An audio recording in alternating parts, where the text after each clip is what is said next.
오늘 본문은 요한복음 4장 16절부터 26절까지 말씀입니다. 우리 같이 보도록 하겠습니다. 예수께서 그 여자에게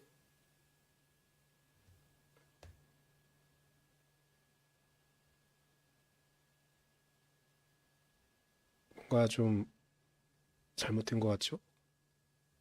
예수께서 말씀하셨다. 아닌데 다시 할게요. 예수께서 그 여자에게 말씀하셨다. 가서 내 남편을 불러오너라. 그 여자가 대답하였다. 지금 앞에 띄어진 게 새번역이 아니고 개역개정이네요. 제가 새번역으로 읽을 테니까 좀 보면서 같이 좀 거의 같아요. 그러니까 좀 따라오셨으면 좋겠어요. 죄송합니다.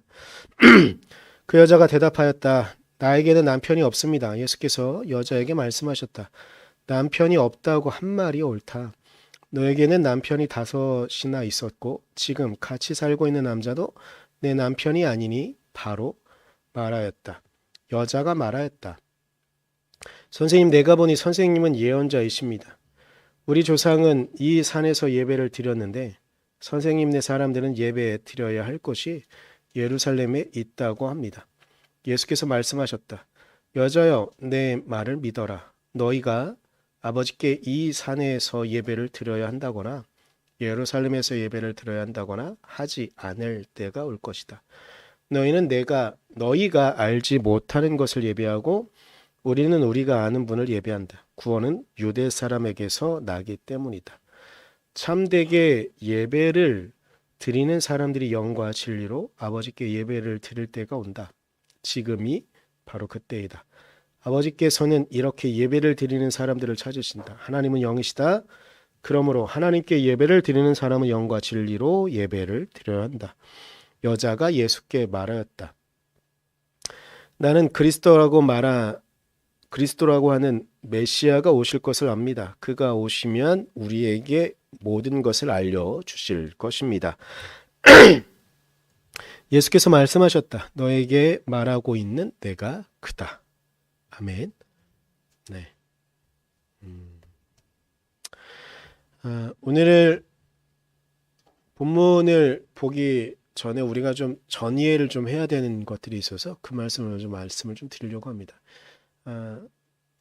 일단 오늘 예수님께서 가신 지역은 사마리아 지역이에요. 경건한 유대인들은 잘 가지도 않는 그런 지역이었거든요. 제가 좀 이따 지도를 보여드릴 건데 지도를 보면 사마리아 지역은 이스라엘 땅의 딱 중앙에 있어요. 딱 중앙에 있어서 갈릴리에서 예루살렘으로 갈 때는 원래 사마리아 땅을 지나가면 되는데 경건한 사람들은 사마리아는 부정한 땅이라고 생각하면서 그 땅을 피해갈 정도로 그랬습니다. 근데 왜 그랬을까? 일단 지도를 좀 한번 봤으면 좋겠는데요. 제가 옆에 지도를 좀 띄워놨습니다. 여기 제가 마우스로 보여드릴게요. 이쪽. 너무 흰색이라 잘 안 보이네. 하여튼간 지도 위쪽을 좀 보면 위쪽에 둥그렇게 구멍이 뚫려 있는 지역이 갈릴리라는 호수예요. 그 밑에 크게 구멍이 뚫려 있는 데는 사해고요. 왼쪽이 지중해예요. 이쪽으로 봐야 되는구나. 왼쪽이 지중해예요. 그러면 위쪽에 보시면 빨간색으로 갈릴리라고 되어져 있잖아요. 그 아래에 사마리아가 있고 그 밑에 유대 땅이 있어요. 그러니까 이스라엘이란 전체 땅은 지중해 쪽으로 기준으로 지중해와 갈릴리 호수, 사해 이걸 중간으로 두게 되면 북쪽은 갈릴리, 중앙은 사마리아, 남쪽은 유대 땅으로 볼 수가 있는 그런 지역이죠. 여기 보면 사마리아 바로 옆에 그러니까 호수처럼 되어져 있는 게 있잖아요. 여기가 요단강이거든요. 요단강 동편이 데가볼리라는 지역이에요. 근데 제가 좀 전에 경건한 유대인들 이야기를 했잖아요. 이 경건한 유대인들은요, 이 사마리아 지역을 지나가도 됐었는데 사마리아 지역을 지나가지 않아요. 왜냐하면 사마리아 지역은 부정한 땅으로 경건한 유대인들은 생각했거든요. 그래서 그 경건한 유대인들이 선택한 길이 어디냐면 이 땅에서 오른쪽으로 돌아가는 거예요. 오른쪽으로 돌아가서 데가볼리라는 지역, 그리고 참고로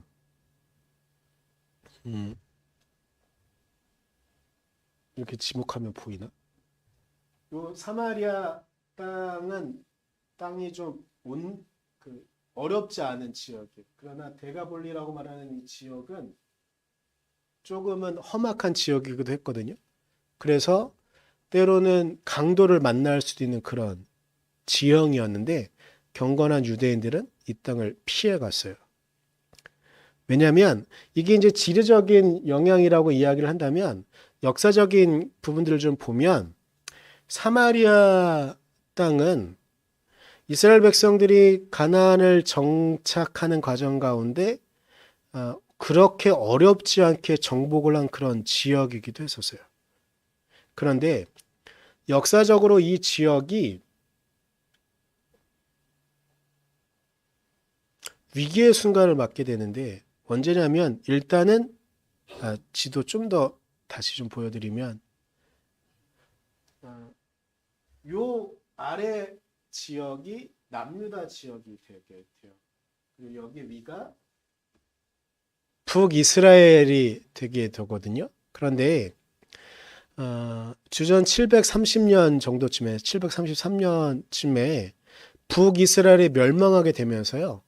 이 사마리아 땅에 있었던 이스라엘 백성들을 아시리아가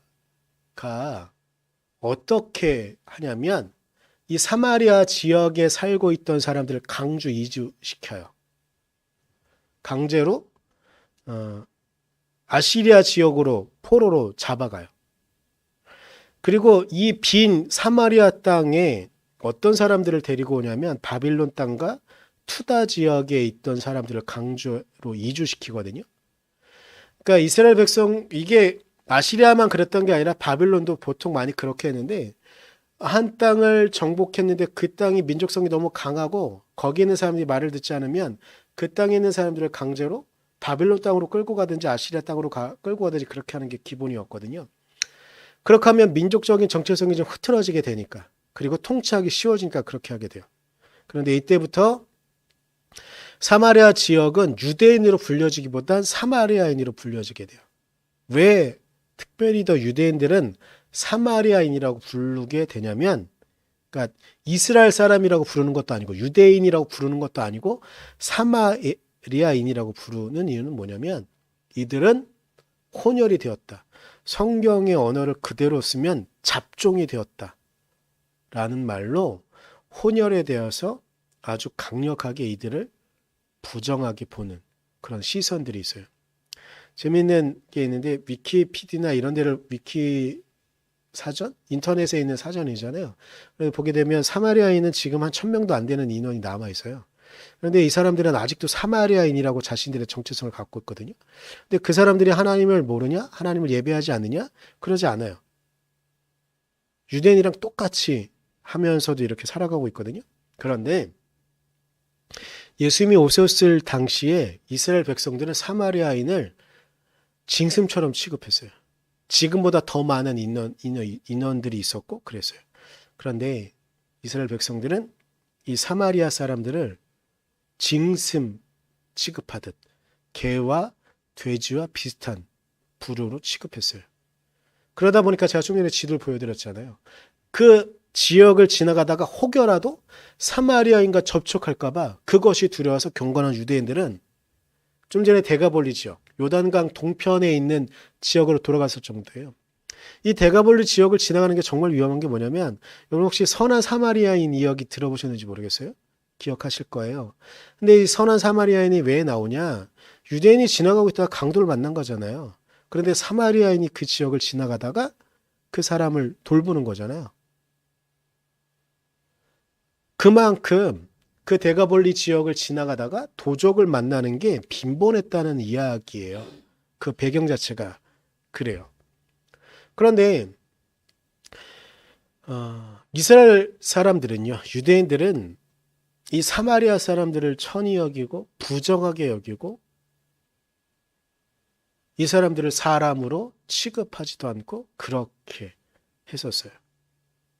그런데 이러한 역사적인 배경이 자신들과 다른 유대인이 아닌 다른 민족을 천시 여기고 배격하고 이러한 뿌리 깊은 유대인들의 사고방식은 이것이 지금은 시오니즘으로 남아 있는데 역시 최근에 지난주에 뉴스에 나오면서 마치 영화 같은 장면으로 뉴스에서 보여주는 일이 있었어요. 아이언돔이라는 단어가 뉴스에 열심히 오고 갔습니다. 이건 뭐냐면요. 예루살렘을 아이언돔이 싸고 있어요. 레이더가 싸고 있는데 팔레스타인 지역에 있는 사람들이 저항군들이 로켓을 쏴요. 로켓을 쏴면 아이언돔이라는 이 시스템이 레이더로 이 로켓을 감지해가지고 미사일을 맞추는 거예요. 그래서 뉴스에 나오는 건 자랑스럽게 얘기하는 게 저는 이걸 전쟁 영화 중계하는 것처럼 TV쇼 중계하는 것처럼 중계하는 뉴스들을 보면 참 아연 실색했는데 로켓들이 한 3-4방 정도밖에 예루살렘에 떨어지지 않았다는 걸 자랑스럽게 여겨요. 근데 그러면서 이스라엘은 압도적인 전쟁에 지금 현재 지금 2021년을 살아가는 우리 이스라엘은 군사적으로 압도적으로 우월하거든요. 쉽게 말하면 팔레스타인이 돌멩이를 들고 있다고 한다면 이스라엘은 그냥 권총이 아니라 소총이 아니라 로켓포를 들고 있다고 비교해도 될 정도거든요.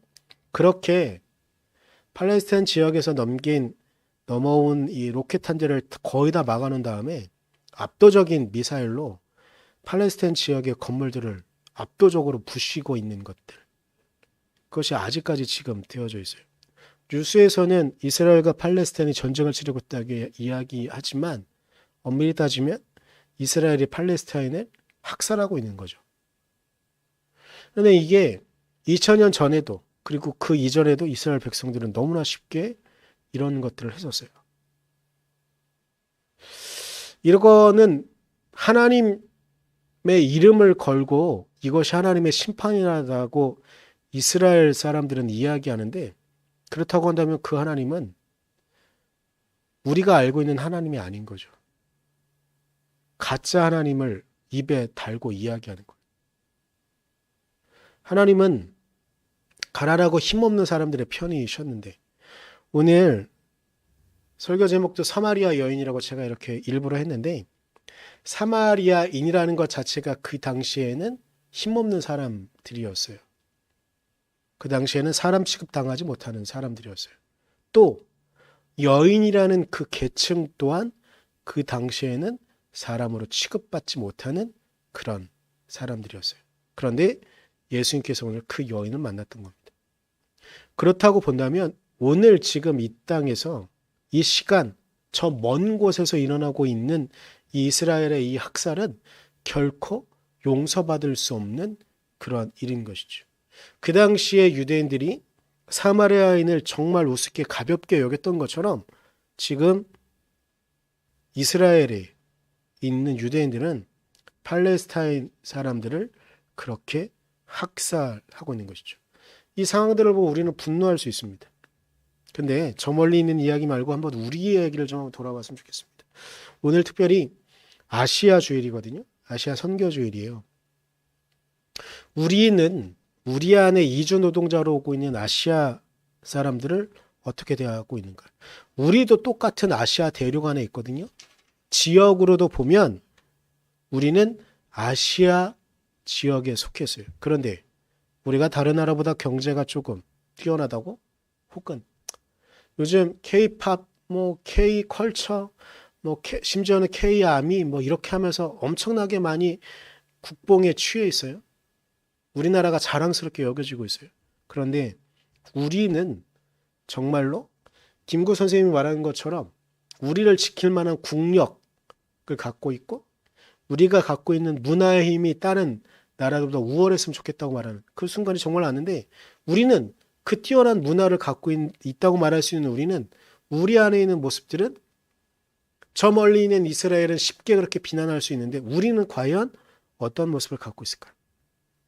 충격적인 이야기가 있었어요. 저는 이거 한 2000년대 초반에 듣고서 정말 어이가 없었었는데 그 애가 요즘 그 이야기가 그 사건이 요즘도 종종 회자되어지고 우리가 우리를 돌아보게 하고 우리를 반성하게 하는 하나의 사건이 있었었어요. 혹시 제가 주보에 써놓은 건데 찬드라 쿠마리 구룽이라는 이름을 들어보실지 모르겠어요. 물론 저도 이 이름을 기억하지 못해요. 이 사건만 이렇게 이야기할 때 좀 찾아보면 바로 금방 나오는 이름인데 찬드라 쿠마리 구룽이라는 사람은 네팔 사람이에요. 네팔 사람인데 이 사람은 93년도에 우리나라에 노동자로 왔던 여인이에요. 근데 이 사람은 우리나라 이름도 있어요. 선미라는 이름. 근데 이 이름이 주어진 게 너무나 어이없어요. 이 여인이 우리나라에 이제 와서 공장에서 노동자로 일을 하고 있다가 93년 11월에 공장 주변에 있는 아마 주일이었겠죠. 그러니까 이제 일이 터졌을 것 같은데 공장에서 일을 하다가 그날은 아마 그 공장 주변에 있는 분식집에 가서 라면을 시켜 먹었던 것 같아요. 근데 이 여인이 순간 떠올랐대요. 그러니까 이 여인의 기록을 보도하고 있는 신문 기사에 의하면 그래요. 순간 떠올랐대요. 아, 자신이 지갑을 갖고 오지 못하는 것. 근데 이 여인이 한국어가 되게 좀 서툰 편이었기 때문에 이 당황한 거죠. 그래서 주인은 돈을 먹었는데 돈을 안 내니까 그래서 경찰에 신고를 했어요. 근데 이 경찰은 와서 무전취식이 되니까 경찰은 신고를 받았고 했는데 경찰은 이 여인이 한국어를 잘 못하니까 행렬병자로 생각을 했대요. 말을 잘 못하는 행렬병자로. 근데 이 여인은 이 당시 서툰 한국말로 말을 하긴 했다고 하더라고요. 나는 네팔 사람이다라고 말을 했대요. 근데 이 말이 잘 너무 서툴었기 때문에 잘 들리지 않았던 것 같아요. 그래서 이 여인이 서툰 한국말로 말했던 것 중에 하나는 내가 일하던 공장에 가면 네팔 여권과 비자가 있다라고 말을 하긴 했지만 이 여인의 말은 끝까지 들려오지 않았어요. 그래서 이 여인이 어떻게 되냐면요. 정말 어이없는데 정신병원에 감금이 돼요. 이 여인이 93년 11월에 정신병원에 감금이 되고 막 자신의 뜻을 전하려고 하다 보니까 막 하고 막 하다 보니까 막 감금당해서 막 온몸이 가죽끈으로 묶여지기도 하고 정신병원에서 보통 생각하는 그러니까 저항하는 사람들이 하는 그런 걸 하게 돼요. 근데 이 여인이 무려 6년 4개월 동안 이 정신병원에 감금되어지게 되거든요. 근데 결국은 그래도 다행스럽게 이 여인이 정신병이 있는 게 아니라는 걸 좀 알게 되고 이 사건이 좀 터지면서 언론에도 보도가 되어지게 되고 그래서 결국은 풀어지게 돼요. 그래서 기자들이 이게 정말 말도 안 되는 사건이니까 2000년 3월에 이 여인이 이제 고국에 돌아가기 전에 인터뷰를 좀 하게 되는데 이 여인이 하는 말이 뭐냐면 자기가 못 배워서 그런 거지 이건 뭐 한국의 잘못은 아니다라고 말을 했대요. 참 마음 아픈 일이죠. 그런데 이 여인은 너무나 긴 시간 동안이었고 너무나 충격적인 사건이었으니까 이렇게 되지만 우리는 잠재적으로 유대인들이 사마리아 사람들을 너무나 천히 여기고 가벼이 여겼던 것처럼 우리는 이 땅에 노동자로 있는 이주 노동자들을 너무나 쉽게 보지는 않는가. 그 당시 사마리아 사람들은 유대인들은 당연히 사마리아 사람들은 천히 여겨도 된다고 생각했어요. 에어컨 끄셔도 돼요. 천히 여겨도 된다고 생각했어요. 그리고 그렇게 말하는 거에 대해서 몇몇 의식 있는 사람들만 그러면 안 된다고 말했을 뿐 대부분의 사람들은 그것에 어떠한 저항감도 갖지 않았어요. 한번 우리의 의식을 생각해 봅시다. 요즘 대한민국은 이런저런 자긍심도 있고 그래서 그런지 모르겠지만 동남아나 아니면 중국에서 온 이주 노동자들을 대하는 우리의 태도는 너무나 그들을 가볍게 여기는 그런 우리의 모습들이 있습니다. 오늘은 특별히 아시아 선교주일에서 좀 한번 생각을 해보면 제가 정말 교회들을 바라보며 가슴 아픈 이야기 중에 하나는 뭐냐면 동남아시아에 선교를 갑니다. 중국에 선교를 갑니다. 혹은 일본에 선교를 갑니다. 근데 가면 무언가 우리보다 낮은 인종을 대하는 동등한 사람으로 대하는 것이 아니라 동등한 하나님의 자녀로 대하는 것이 아니라 우리보다 무엇인가 부족한 사람들에게 수혜를 주려는 우리는 그들보다 높은 입장에 있고 그들은 우리보다 낮은 입장에 있는 것처럼 보면서 선교를 하는 사람들을 보게 됩니다. 물론 이게 역사적으로도 보게 되면 여러분들이 기억하시는지 모르겠지만 저는 미국에서 우리나라에 온 선교사 중에 헐버트 같은 선교사가 너무나 고마워서 그 헐버트 선교사를 종종 이야기하긴 하지만 물론 이 땅에 온 선교사들이 모두 다 헐버트 같이 우리와 동화되어서 우리와 같이 호흡했던 선교사들이 다 그랬던 건 아니긴 해요. 물론 이 땅의 선교의 역사의 초기 선교사들은 우리 조선 사람들을 우리 한국 사람들을 한민족을 정말 짐승 취급하듯이 봤던 선교사들이 있기도 해요. 근데 우리는 그들을 존경하지 않아요. 선교 역사를 보면서. 헐버트 선교사는 기록에 계속 남아서 우리 안에 정말 고마운 선교사로 기억되어지고 우리의 이름을 준 선교사로 기억해요. 그런데 그런 이유 중에 하나는 그가 우리를 그들과 다른 사람으로 생각하지 않고 동등한 하나님의 백성으로 하나님의 자녀로 우리를 보았기 때문에 그 헐버트 선교사를 귀하게 생각하는 거죠. 그런데 한국에 정말 수없이 많은 선교사들이 해외에 나가 있습니다. 동남아시아든 중앙아시아든 중국이든 일본이든 정말 나가 있습니다. 그런데 거기 안에 정말로 진정으로 섬기는 마음으로 갖고 선교를 하고 있는가? 그리고 한국에 있는 사람들은 그들을 바라보며 진정으로 동등한 사람으로 보며 그들을 대하고 있는가? 이 것들을 생각하면 우리는 우리의 본문 안에 있는 사마리아 여인을 좀 봐야 됩니다.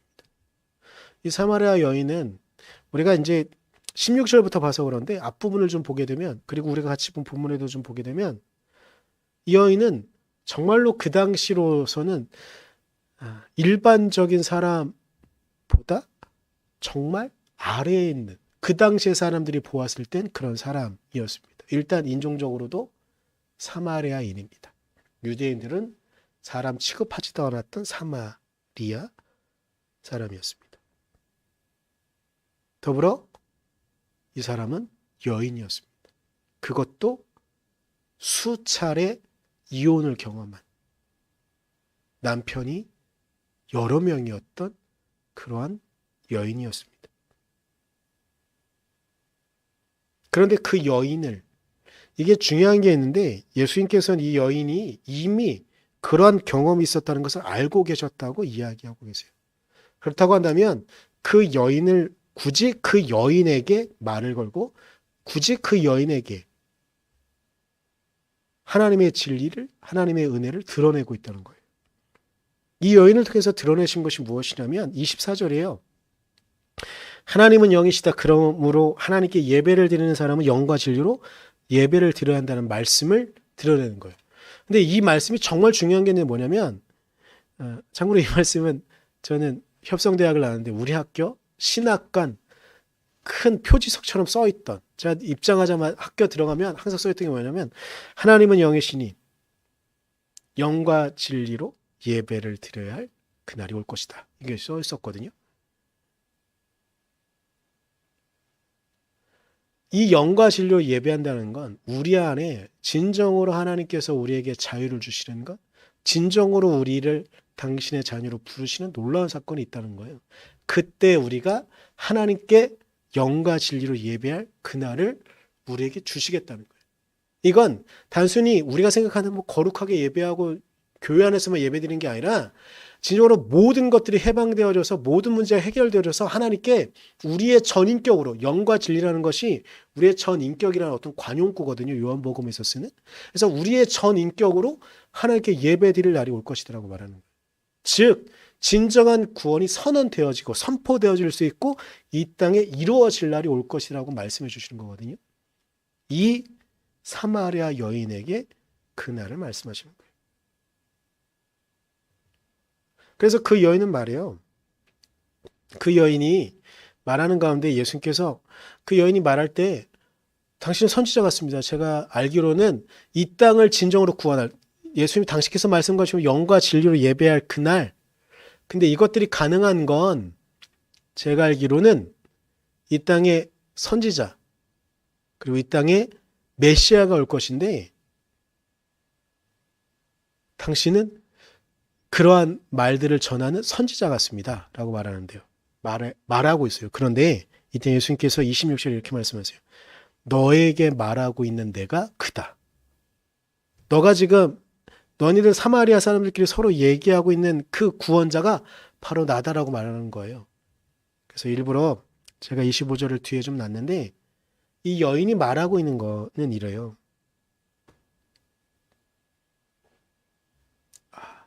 잘못 넘겼어요. 이 여인이 25절에서 말하고 있는 건 이거예요. 여자가 예수께 말했다. 나는 그리스도라고 하는 메시아가 오실 것을 압니다. 그가 오시면 우리에게 모든 것을 알려주실 것입니다. 라고 말해요. 우리가 25절을 좀 생각해야 될 이유가 있는데 뭐냐면 이 땅에 버림받고 이 땅에 아무것도 할 수 없을 것 같은 이 사마리아 사람 그리고 여인 그리고 그의 과거가 결코 사람들이 부러워할 만하지 않은 그런 삶을 살았던 이 여인의 입을 통해서 그리스도라고 하는 메시아가 드러났다는 거예요. 이 땅에서 버림받고 이 땅에서 의미 없이 살아가는 사람들처럼 보였던 사마리아 여인과 같은 수없이 많은 사람들의 입을 통해서 그리스도가 이 땅의 메시아가 오실 것이라는 그리고 그가 바로 그 여인 앞에 있는 아니 어쩌면 우리 바로 앞에 있는 그 예수님이라는 겁니다. 이 땅에 그리스도가 오신 이유는 무엇일까? 성경 안에 수없이 많은 예수님께서 찾아가신 사람들에 대한 이야기들이 나오는데요. 마태복음 15장에 보면 귀신 들린 딸을 구원해달라고 그 귀신을 쫓아달라고 쫓아온 여인의 이야기가 있어요. 근데 그 여인은 이방인이었거든요. 그러니까 예수님께서는 그 여인을 처음엔 왜 그러신지 모르겠지만 몰아내요. 주인에게 있는 것을 주지 않는다라고 말해요. 그런데 이 여인이 15장 27절에 이렇게 말해요. 주님 그렇습니다. 그러나 개들도 주인의 상에서 떨어지는 부스러기를 얻어 먹습니다라고 말해요. 이 고백 가운데 예수님께서는 내가 이만한 믿음을 보지 못했다고 하면서 이 여인의 기도를 들어주세요. 이방인이고 여인이고 귀신 들린 딸을 갖고 있는 정말 약자, 정말 버림받은 사람, 잃어버렸던 그 여인이 또한 하나님의 은혜 안에 구원받는 자의 모습을 또한 보여주시죠. 또한 누가복음 19장에는 세리장 삭개오의 예가 나와요. 근데 그도 삭개오도 그 사회적으로는 버림받았던 사람이었어요. 정말 할 게 없을 때 같은 민족을 등쳐 먹는다고 생각했던 그 세리를 한다고 그들은 생각했어요. 그래서 세리는 같은 유대인이지만 절대 그 유대인의 그룹 안에 어쩌면 우리가 생각하는 우리의 그룹 안에 절대 받아들일 수 없었던 사람이었어요. 그런데 삭개오 보고 뽕나무 위에서 내려오라고 이야기하시고 또 말하면서 그의 집에 찾아가요. 중요한 의미가 있는데 사람의 집에 찾아간다는 건 내가 그와 동료라는 것을 의미하고 있는 거거든요. 그러면서 그 삭개오의 집에 찾아가십니다. 그래서 19장 9절에 이렇게 말씀하세요. 예수께서 이르시되 오늘 구원이 이 집에 이르렀으니 이 사람도 아브라함의 자손임이라. 이게 그 당시에 유대인들에게는 편견을 갖고 있었던 아니 어쩌면 이 땅에 스스로 나는 교회도 잘 나가고 나는 철저하게 하나님의 백성으로 이 땅을 끝까지 살아가다가 죽으면 그리스도 옆에 있을 거야 하나님 품 안에 있을 거야 라고 말하는 당당하게 말하는 그들에게 그리고 저놈들은 예배도 잘 드리지 않고 저놈들은 의미 없는 삶을 살아가는 저놈들은 절대 구원받지 못할 거라고 생각하는 그들에게 예수님께서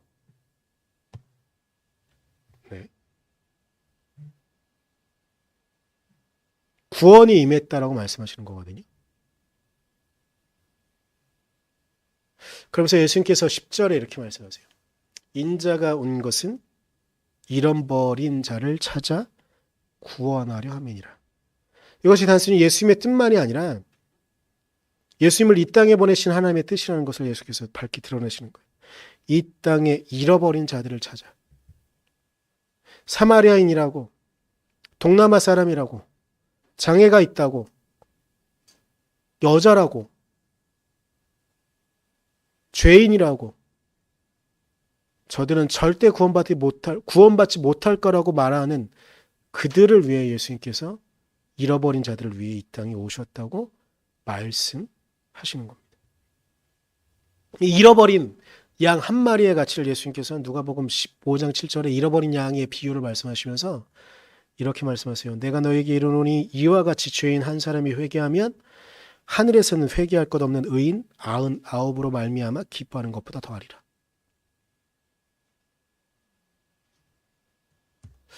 어쩌면 우리는 버림받은 사람일지 모르겠습니다.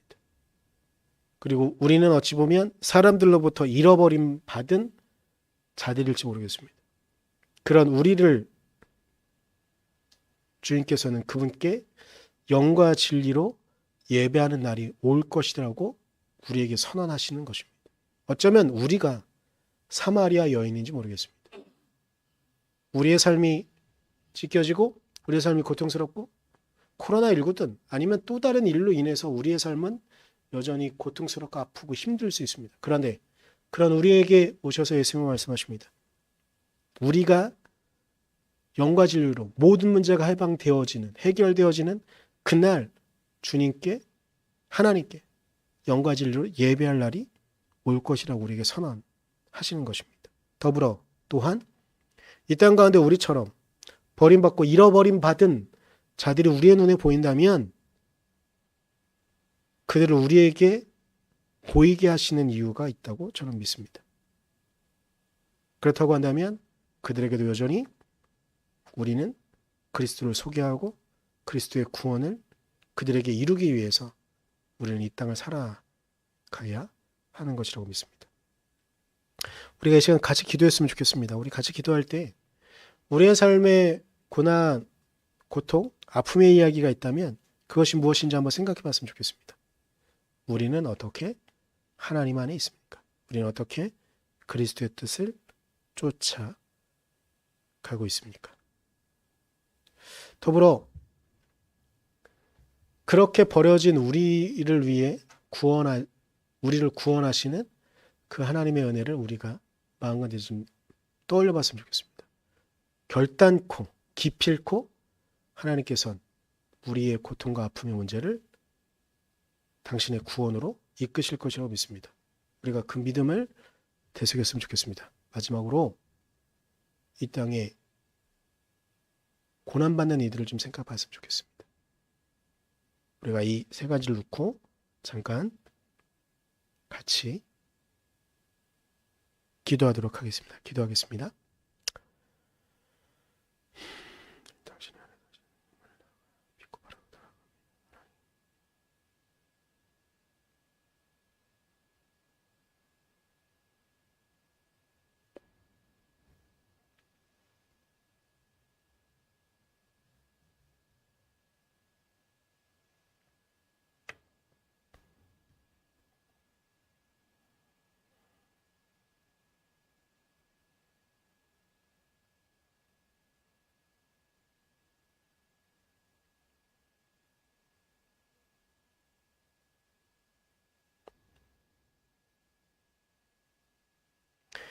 연호에 기도합니다. 주님, 우리는 인간적인 편견을 갖고 우리 주변에 있는 사람들을 사마리아인으로, 여인으로, 의미 없는 사람으로, 버림받은 사람으로, 잃어버림받은 사람으로 취급할 때가 얼마나 많은지 모르겠습니다. 그러나 어쩌면 우리 자신이 그런 사람들인지, 우리가 사마리아 사람이고 우리가 이 땅에 힘없는 사람들이고 그렇게 우리는 이 땅을 사랑하는지 모르겠습니다. 그런 여인 앞에, 그런 우리 앞에 당신은 찾아오셔서 당신의 구원을, 당신의 은혜를 우리에게 선포하시는 줄 믿습니다. 하나님, 우리가 믿음으로 그 선포를 따라가게 하시고 우리의 삶으로 당신의 사랑을 행할 수 있도록, 여전히 이 땅 가운데 사마리아 사람으로, 여인으로 버림받고 잃어버림받은 자들이 있다면 하나님, 그들을 위하여 우리가 그리스도의 사랑을 행할 수 있도록, 그리스도의 사랑을 증거할 수 있도록 우리를 지키시고 우리를 이끌어 주시옵소서. 지금은